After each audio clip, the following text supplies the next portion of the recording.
So, greetings, everybody. This is Christopher Messina coming at you from the Messy Time studio. We've had some phenomenal guests and interesting topics on our show. I think today is going to be a high point that's going to be hard to beat no matter what we do from here on in. I'm pleased to welcome to the studio Rob Astorino, who is the future governor of New York State, who is going to depose King Cuomo once and for all for the benefit of New Yorkers and humankind more generally. So, Rob, welcome to the show. Christopher, thank you for having me. First of all, very low bar. And second of all, if this is messy times, you gotta, I don't know, make a mess behind you because everything looks so neat and clean. This is the intellectual apparatus with which we grapple with the times we live in. But thank you. So just, it's July 2nd. We're coming into Independence Day. The real one hasn't yet been moved back to 1619. So we're still focused on the July 4th one. Yeah. We just love to hear, you got a great history. You and I met when you were busy battling the Obama administration's racist nonsense in Westchester. Yeah. Okay. So we're always happy to have flag wavers. In fact, we got an local artist did this American flag behind me. And the fun part is because artistic need trumps accuracy. It's got 38 stars. So the party piece is, which 12 states do you remove to make it a more perfect union? And sadly, this native New Yorker who now lives in the last free state in America, Florida, usually says New York, Connecticut, Michigan, California. But anyway, give us a little background. I mean, what inspires someone who's got, great family, career, the rest of it to sacrifice a lot of that to help his fellow New Yorkers, shuck off the yoke of years of insanity? What's the motivation? What are you running for? Yeah, no, great question. Look, I've been through this before. I ran in 2014 against Cuomo at the height of his popularity, and all the public opinion polls had us losing by 35, 40 points. We unfortunately had too many Republicans, like the state Senate leaders and county executives, and Chris Christie, who was the Republican Governors Association chair when he was the governor of New Jersey, cutting deals or outwardly supporting Cuomo, which made it obviously exponentially more hard to win. And yet with all of that, we literally gave him the race of his life. He's had 7 statewide races, and we came within 13 point something points. And we were the first one since Pataki to win everything north of New York City. So, the reasons I ran back then are the same I'm running now. They're just worse.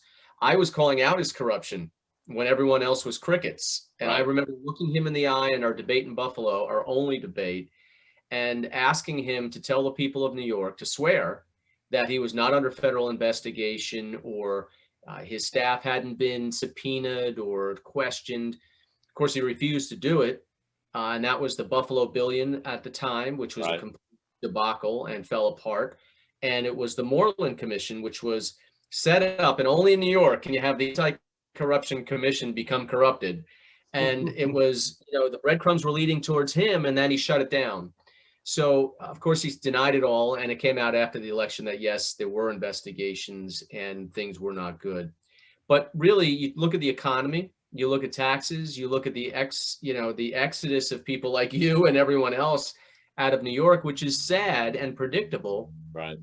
And it can be reversed, but you've actually got to get somebody in there who will do it, which is what I did as county executive in Westchester. I remember when I ran in 2009, people were like, you have 0 shot, not 0.1, you have 0 shot of winning. You're a conservative Republican in a very deep blue county, home of the Clintons, home of the Hollywood glitterati, all that nonsense. Yeah. But the timing was right. The issues were right. There was an incumbent who was trying to go for a 4th term, and people were just kind of getting tired of him. And we were outspent 4-1, and we still won, and we won big. Yeah, and that was awesome. You get in office, you got to prove yourself. And so I went all 8 years, walked in with a $1.8 billion budget, walked out 8 years later with a $1.8 billion budget. That's unheard of. We never once raised taxes. We actually cut them. We worked with businesses, big and small, to keep them and help them advance. And we had a very big economy that grew at that time with almost, I think it was about 44,000 new jobs, private sector. This sounds radical. So this sounds like a governmental approach that's designed to help the private sector and make people's lives better, as opposed to being a soul-sucking parasite that's Yeah. slowly draining the life out of it. That's that. Did you not get the memo? And that's the thing. It's so funny because, you know, if we have two different views, right? You and I have one view that government should not have its foot on the throat of business. You know, you have to set up some rules and some regulations so everyone plays in the sandbox, but you got to let them do what they need to do. And they'll do it. They'll create jobs. They'll do it on their own. And we've seen that successfully in a lot of different states where the people are moving to. Yes. In places like New York and New Jersey and Connecticut and Illinois, California, the governors, the legislatures, they're the ones that are choking the life out of businesses, big and small. And when you do that, when you overtax and when the state becomes the opponent to the entrepreneurs or the opponent to the businesses which create and keep people employed, which in turn pay taxes so you can have your services, that's the opposite direction that I went in. We were like, let's get out of the way, you know, let's help you to the extent that we can, but you do the job. And they did. And we were more successful for it. Yeah, you cited something in one of the articles that came out announcing, thank heavens, your run for governor, that Florida and Texas, both states with no income taxes, state or income taxes, each of which now is more populated than New York. New York's annual budget is more than the combined budgets of Florida and Texas. And amazing. I don't know, even from a standpoint of, I get different political views, right? I get people come from different standpoints, right? Even in New York City, my grandfather was the head of the Manhattan Firemen's Union. He negotiated all the benefits for the firemen with Mayor LaGuardia, right? So I grew up listening to a union guy. So he's to blame. Hey, he would be appalled. That man retired at 65, looked at his wife for 2 weeks. She shoved him back out of the house, and he went and ran the benefits office till he was 80, right? So the idea that public sector unions now, a healthy young man will get a job at 19 and retire at 39, he would be the first to kick him in the ass. Like, that is not what my grandfather negotiated, right? So he just wanted stability for labor at a time, post-war America, private sector was booming. So the trade-off was, we're not going to participate in the upside of a GE being a line worker there or a Ford, right. But as public sector servants, you got to give us a little bit of stability and benefits the rest of it. So like back then, what he was negotiating was rational. It's turned into a metastasizing evil that destroys the country. But so I got it. And then my father was an entrepreneur. Public employees unions are making more than private sector workers. Insanity. With benefits for life, with health insurance for life, with a pension that is guaranteed rate of return. Guaranteed. So, you know, that it's been flipped on its head, and there are no incentives to do better work. You automatically get raises every year. It's built in. You can never go backwards on anything. So what your grandfather talked about back then, you're right, is wholly different than what we're dealing with today. And it's suffocating because it's chewing up every tax dollar now and going forward. And not that there shouldn't be. I'm not opposed to pensions. I'm not opposed to some benefits, not at all. But they've got to be funded properly and honestly. And politicians today can't make promises that my grandkids are going to have to pay later. That is completely inexcusable. And you've been having these discussions. You're doing it daily. We have these discussions daily as part of why we set up Messy Times and going out and talking to people about these issues. And politicians predominantly rely upon the fact that people don't deal well with abstractions, right?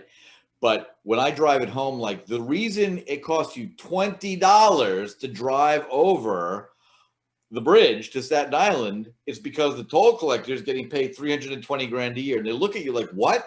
Yep. He's getting paid $300,000 a year to watch automated machines take your cash. That's happening to you today. And that's the least of your worries. Yeah.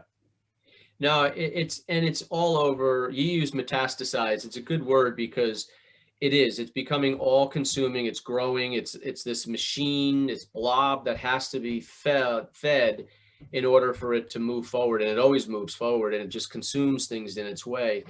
And, you know, we've got to have that healthy balance between what we need, not always what we want, what we need and what we can afford. And that's kind of what I took into as county executive. That was the mentality. I started with the goalposts that we are not raising taxes, period. So our revenue is what it is. We've got everything we need, but we've got to do things better. And I'll negotiate with the Democrats, which I did, but that's the goalpost that is not moving. But how we moved around money, I'm fine. We can figure it out, but we also need to be accountable. And when we had the unions, I walked in, all the contracts were open, which was a real opportunity. And I said, I'm not signing any contract until you start paying for healthcare, just like everybody else. They never paid for a dime. Right. The public understood that. Why is it that I'm paying, $25,000 a year for my family health plan and you're getting it for free, next door neighbor? And I think actually I'm paying for your health. I'm paying for it. So not only I pay for mine, but lucky me, I pay for yours. Yeah, exactly. People saw a fundamental fairness in that argument, and we were able to negotiate some groundbreaking contracts. But you have to do that, and you have to come to the mentality. I hate when politicians like Cuomo and other, I gave you that, my money. Totally. This is why we're in the complete sloppy mess that we are. Yeah. Because I never thought, I'm in charge of everyone's money. That's like making me nervous here. We got to make sure we spend it right, because it ain't my money. What a radical idea. I think some of the concrete examples, right, of how you're looking to approach it, because here, the last free state in America, we of course have been very lucky, right? And I tell people constantly, like, no one knew the Wuhan fake demic was going to come. And no, we're not denying the existence of COVID, just a bad flu destroying the economy wasn't needed before people screamed at me. But DeSantis took a very rational approach to this, right? In that he was looking at the same data coming out of Italy in January and February of 2020 and was like, average age of death is 79 with significant pre-existing comorbidity. Now, pardon me, but that used to be called life in this world, right? And statistically speaking, if the Wuhan virus had come through here in 1970, 95% of the people that died of it wouldn't have been here in the first place to catch it. Leaving all that aside, and the heartlessness that I'm surely that entails, DeSantis instantly shut all the nursing homes, put the National Guard in front of them, and didn't allow people in unless they were tested. Conversely, King Cuomo shoved people who were sick back into nursing homes while there was a naval hospital ship waiting in the harbor for them. And the question leading up, of course, is how are you grappling with the press, who still praises Andrew, who apparently can't keep his hands off a single young woman that comes within his orbit, unlike Brett Kavanaugh, who never did anything but was asked to step down as Supreme Court justice, and who demonstrably killed thousands of New York elderly, while his own staff admitted afterwards they lied about it. Why is he still lionized by the press while they're referring to Ron DeSantis' death sentence? How are you grappling with that dynamic as you are running for governor? Typical of the press. I think there's a little less so on Cuomo. To know him is to hate him, and he's so arrogant, obnoxious, and I think some of them feel like they were embarrassed because here they put this guy up on a pedestal. They aired his press conferences live.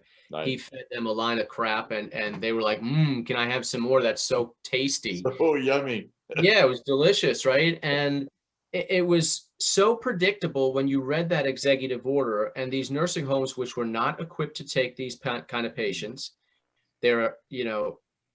that's where a hospital is needed. We flattened the curve. The hospitals did have capacity, and if they didn't, why were we building excess field hospitals everywhere, which were never used? Never used. You mentioned the Comfort, the Javits Center. None of them were used by Cuomo because why? Trump sent them. So it was politics at its worst. But just from a public policy point of view, public health, how are you going to take the most vulnerable that, like you mentioned, the average age of death in America is 78. So you make it and that was right about the average age of a COVID patient dying. You take the most vulnerable and you put them back to a facility that is equipped. They were begging. They said, we don't have the PPE. We Right. don't have the necessary equipment to separate. And it was wildfire. It was spreading so quick. And it wasn't just the elderly that caught it. It was the staff, any visitors who might have been there, all of that. And that's why it spread. But, I find it amazing how great he is at multitasking. I mean, while he was actually putting people to death, he was able to write a book on He how wrote a book. That's amazing. The height of arrogant hubris. Yeah. Yeah. Give me $5 million. I'll write chapters and chapters of BS. When that came out, I thought, I used to say during the Obama years that the magic of the Obama years was that there was no difference. If you pulled up a website, right, and stripped out the URL, I wouldn't know if I was reading The Onion or the New York Times. Yeah. Like it was all so completely insane, and none of it made any sense. And when I saw that, I was like, that is, in some ways, Handsy Andy has got his pulse on the gestalt of the moment, right? I'm killing people. I'm useless. I'm a parasite. Daddy was governor, and therefore my name matters in New York. And I'm beyond useless. I'm damaging people. And I'm going to write a book about leadership that people are automatically going to fet. I got to give him massive, completely amorally, I give him huge credit. Oh yeah, look, it must be fun. It must be fun to have no shame whatsoever. None. Because you can just go out and do whatever you want. Look at him the other night. He had a fundraiser in the city, and the only people that were attending were the ones that had to attend in the culture of corruption, the swamp that is Albany. These were people who all had, they've got issues in front of the state. They need permits in front of the state. They need tax credits from the state. They got projects in front of the agencies. And Cuomo is basically telling them, you will come, you will pay this, and we'll take a look at your project. And that's how it gets done in these days. And, he announced emphatically, and I believe it's true, that he's going to run for a fourth term, no matter what happens. Unless he's in handcuffs, I think he's going to try to do anything possible to run, and he'd still be formidable in a Democratic primary. But I do think most New Yorkers are getting fed up with the BS. The New York City is becoming a cesspool, a dangerous one at that. Oh, that's awful. Yeah, and these laws, like the no cash bail law, taking away qualified immunity, which means police officers are personally liable.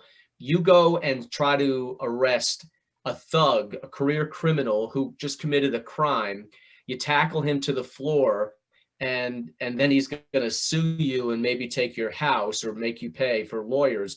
Who in God's name wants to be a police officer, which is why they're all retiring. Yeah. But you add up all this stuff. You walk in the city, it smells like pee.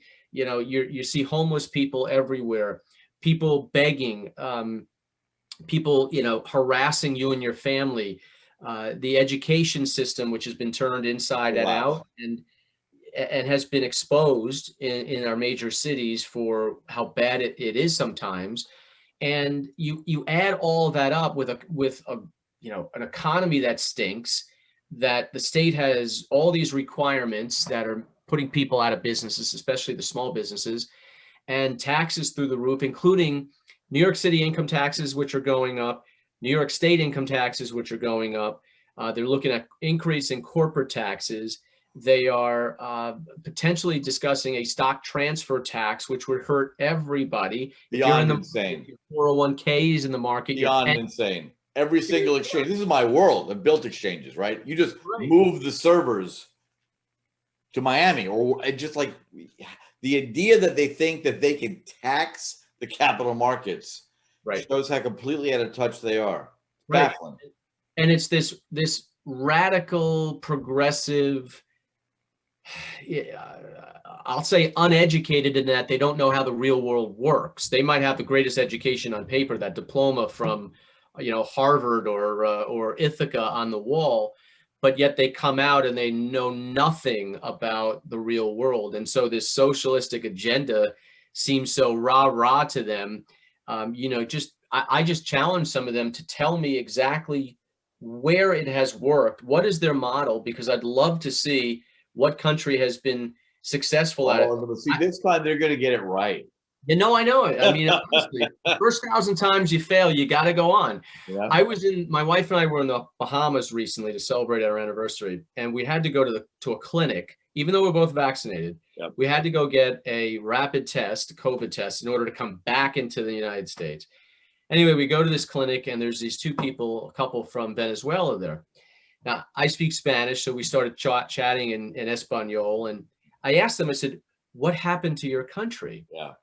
And she said, you know, like, sadly, she goes, we were so educated, we were wealthy, or we had a vibrant middle class, we were working, we were free, and then like overnight we weren't.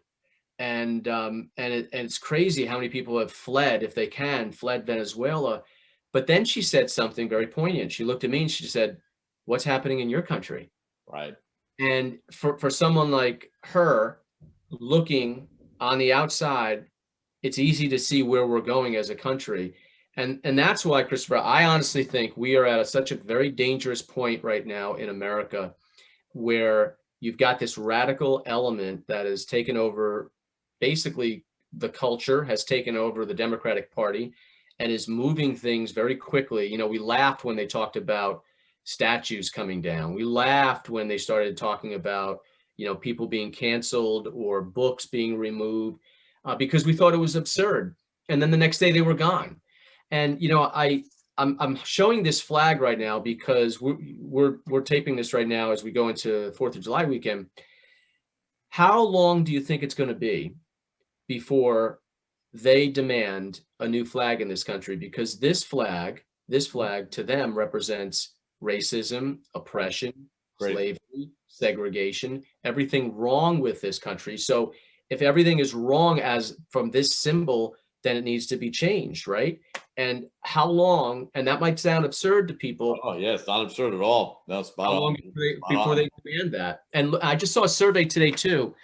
I forget what the number was, but it was frightening how many younger people think that this country is bad.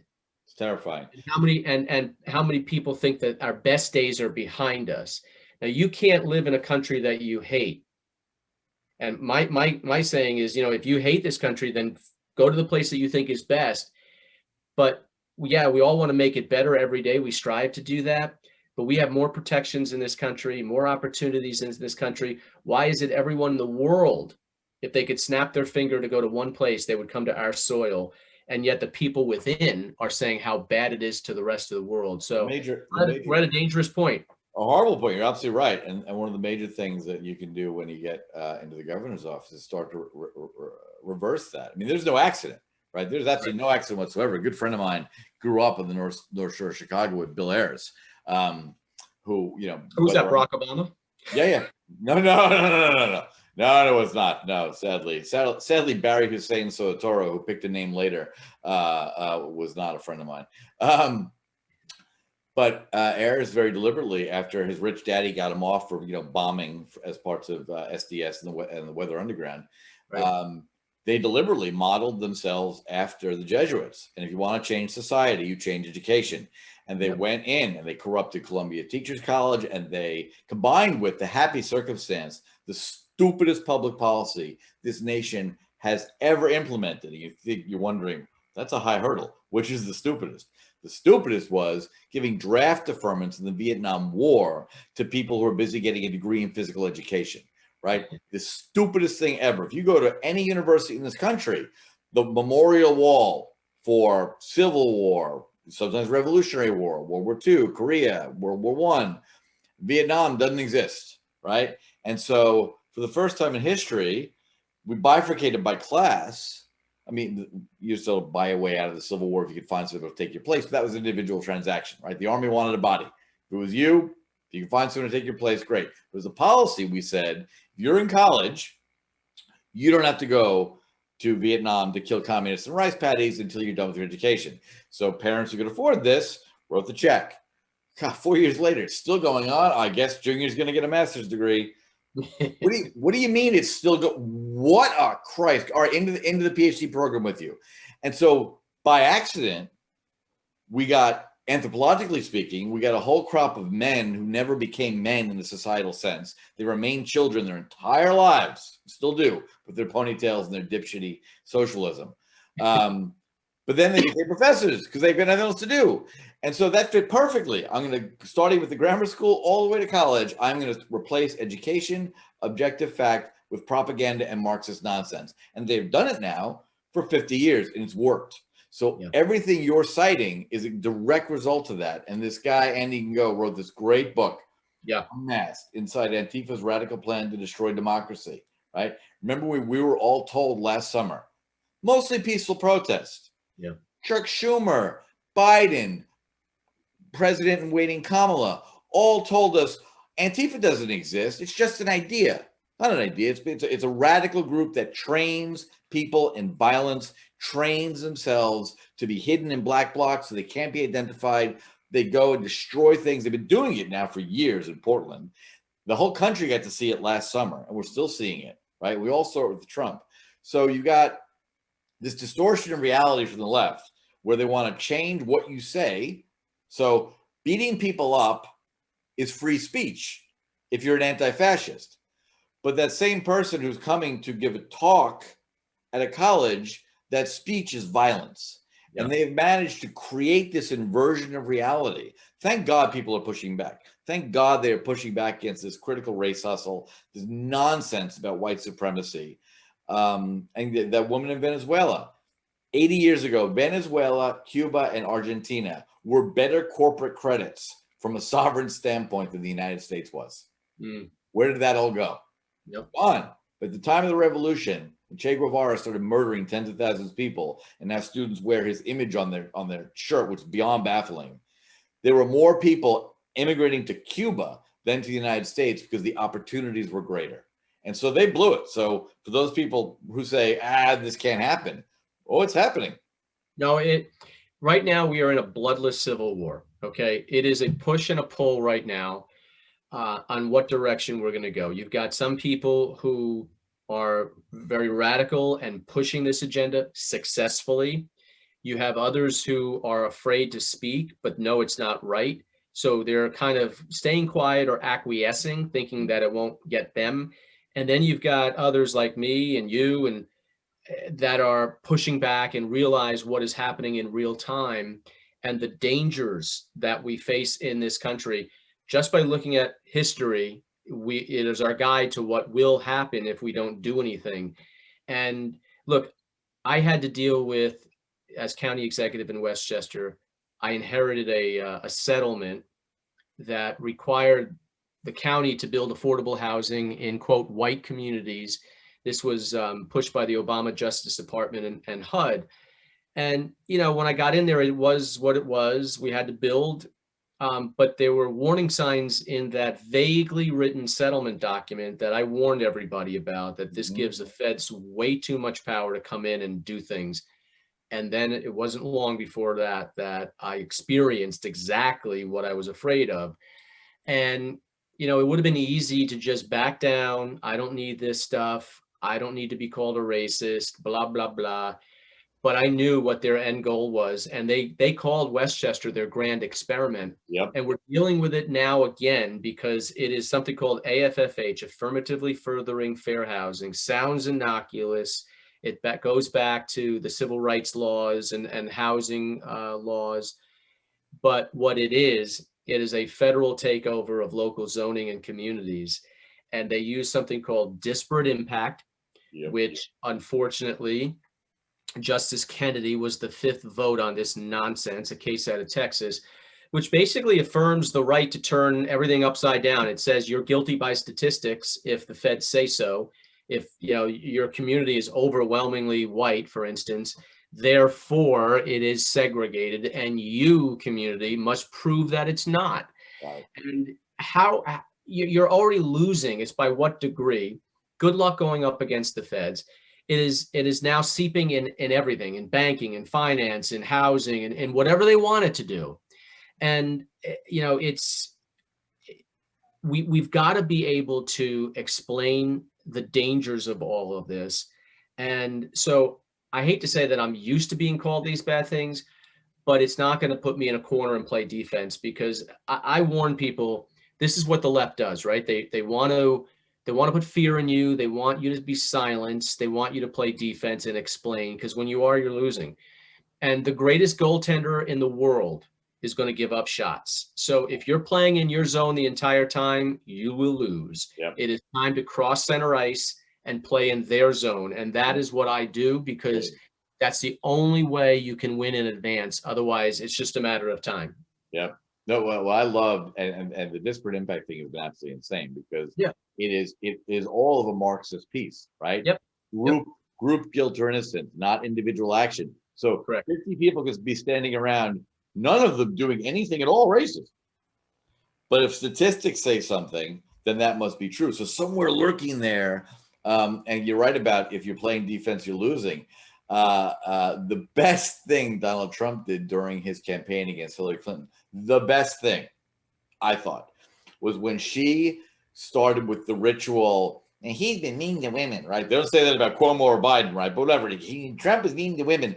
And I finally got even Democrat friends of mine to admit that, as tacky as that stupid tape was that he was recorded on, right, I said to them, I said, look, just take it, be objective. The media hates him, right?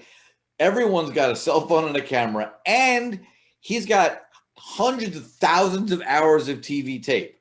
All they came up with was him basically telling a tacky joke, to which every woman I ever knew in New York said, this is news, that pretty bubbleheads will let rich men grope them to get ahead in this world. Like, that's what they've got, this horrible guy. Anyway, but when she attacked him and said something about, like, he was sexist and he groped women, instead of doing what they expected, which was instantly book time on The View, go talk about how much you respect women, apologize, he instantly slapped back. He said, oh, like that rapist husband you've been protecting your entire life?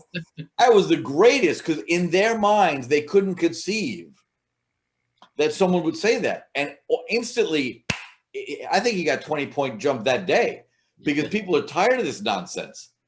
Well, you know what I'm tired of too? And again, it was like in our housing issue, but it's across the board with progressives, especially white progressives, right?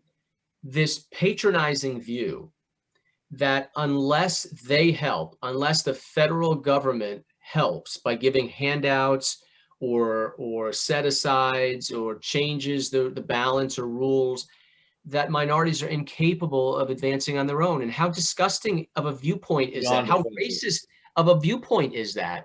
And I all the time, I see and hear people of all colors moving where they choose to move. And we've had an enormous change in the demographics in Westchester County naturally, right? Because people are moving where they can afford. I have always said, I can't live on the Clintons block in Chappaqua. I don't have that kind of money. Do I expect the federal government to buy the house next door so I can live there? Of course not. I live where I can afford to live and where I choose to live. And that's what's happening with Hispanics and African Americans and new immigrants and everybody going to where they want to live on their own. And that is a great thing. Not having the heavy hand of the federal government say, like chess pieces, you're going to move here, you're going to move here, we're going to build an apartment building here. No, that's not the way it should be. And that, in their view, is what they would like to do, to urbanize suburbia. And I had a long discussion with President Trump on this, and Secretary Carson I worked with to get rid of this rule, and to their credit, they did. Yep. Unfortunately, though, Biden is doubling down, and it's coming back to a neighborhood near you. Wow, it's madness. And HUD especially, I've always loved the idea of HUD Section 8. I put forward a proposal that HUD Section 8, for those that don't know, the government will just give you cash to go live where you want to. I said, well, that's fine, but I think opponents of HUD Section 8 should get to choose where Section 8 recipients get to live. So the houses next to the Clintons should all be Section 8 housing, and we get to choose which recipient gets to live there. Because many of them are excellent people who are struggling hard, right? But I'd like to take the statistically worst of the worst, the guy who has slid through in every interview and lied and is cooking meth in the basement, and his gangbanger friends show up at the lawn on Saturday nights. I'd like to put him right next to their house in Chappaqua. I think that's fair. You can Google this. I went to the Clintons' house and we had a press conference. And I knocked on their door. Of course, they didn't answer. A Secret Service agent did. Right. And he said, "Oh, Miss Clinton is busy right now, but she'll call you. She'll call you later." And my question to them was, if you think Westchester is so racist and segregated, then why the hell are you living in a county? Why are you here in this horrible place? Yeah. And if you don't, then why aren't you speaking up and defending where you live? Of course, they never said anything. Right. That's the issue, and it was worth fighting. It was worth winning. Absolutely. It's one of the best things I've ever heard anyone in government do, quite frankly. Well, they're coming back now. Biden is tying it to not only HUD funding, but transportation funding to all states and communities, that if you don't let the big bad feds come in and basically take over your zoning and do away with single family residential zoning. Think about that for a second, folks. So you can buy a house and next door they decide, nope, we're putting up a 14-story high rise. Yep. Because in their view, think of how nutty this is. In their view, a quarter-acre single-family lot is somehow racist and segregated and bigoted and prejudiced. And of course, nobody as a minority could own that or get there unless we help them. It is so on its face racist. It's disgusting. But that's what people need to understand. That's the stakes here. Yep. Well, I appreciate your thoughts. We wish you all the luck. Are there any sort of like clear lines, like when you get in, this is $18 billion budget, you're like, these 4 things are gone? Or is that all subject to a negotiation to make sure that we all kind of bring the spending down rationally and get New York? Because I personally miss New York State, right? My wife and I, 4th and 5th generation New Yorkers, loved it. Our kids were being raised in Manhattan. And the night that idiot de Blasio won, we looked at the TV and we're like, we're out of here. I'm done. We left, went to Florida. We like Florida, but it's not New York.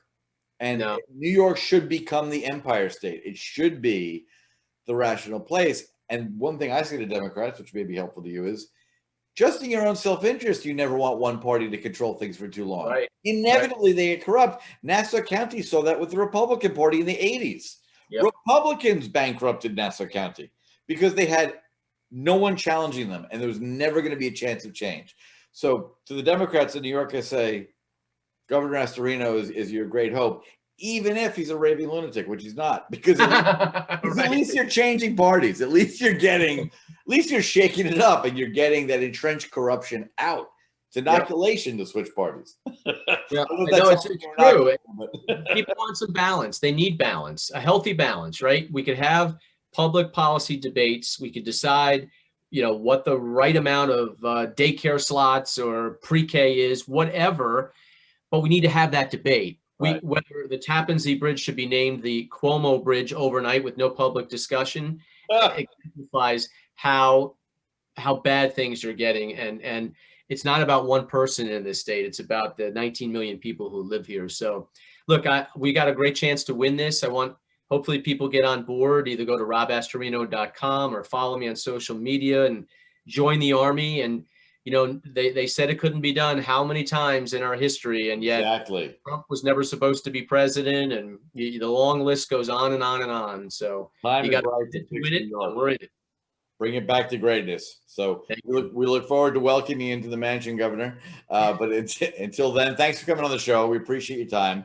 And we will, broadcast to all and sundry. We'll get to hear some rationality of thought. And amazingly, someone who wants to go into public service who actually means it and isn't looking to line his own pockets. So, well, you know what? It's messy times, but I'm ready to clean it up. Hey, that's excellent. Thank you. And as my founding co-host always said, remember, everybody, turn off the news and tune into Messy Times. So thanks a lot. Appreciate it. Thanks, Christopher. You be good.